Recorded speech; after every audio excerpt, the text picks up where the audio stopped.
Ik ben hier gekomen op 24 juni. En dit is ook zijn eerste keer in Europa.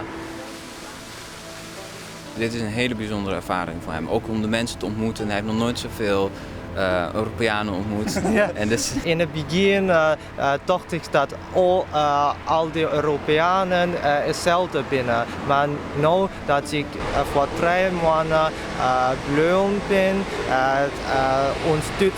ontdek ik dat de Friesen heel anders als de andere Europeanen binnen. Ik had een filmpje dat nu van YouTube af is, waarin ik in het Latijn sprak. En Ken Ho reageerde daarop. En zo hebben we elkaar dus ontmoet.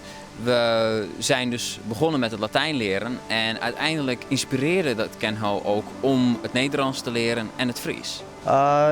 Het is Chinees voor mij, als ik het net begreep. Hij gebruikt die uitdrukking wel heel vaak, dus daar kijken mensen wel een beetje grappig bij als hij zegt van oh, het is Chinees voor mij. En ik vind het een interessante taal, want ik had een geschiedenis van 2000 jaar en ik wil de wijsheid te weten te komen. Muziek opvoeren. En dan weet ik misschien als klassieke muziek. Mijn lievelingsvis is lekkerbek en jering. En ik heb de viswinkel al in de 4 keer bezocht. Ken Ho dacht dus van het Latijn is een uitgestorven taal. Het is een oude taal. Het Fries is ook een oude taal.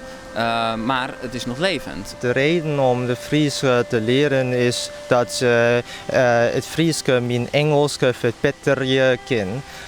In Hongkong praten we gewoon Kantonees, maar er is een omjouwing waar Mandarin en Engels gepraat worden.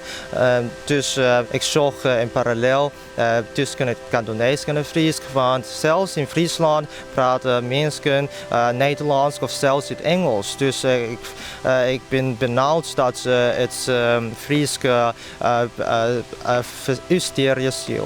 En de Chinezen hebben ook over dat probleem nagedacht en zij hebben dat probleem opgelost door zondag- en zaterdagsscholen op te richten.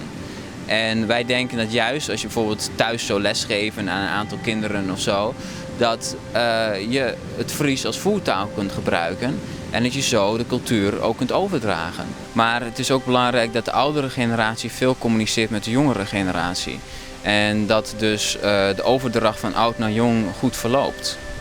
Gewoon de protten lezen en ook schrijven in informele situaties, die ik lees op internet of in sms en e-mails, dat kan de protten helpen.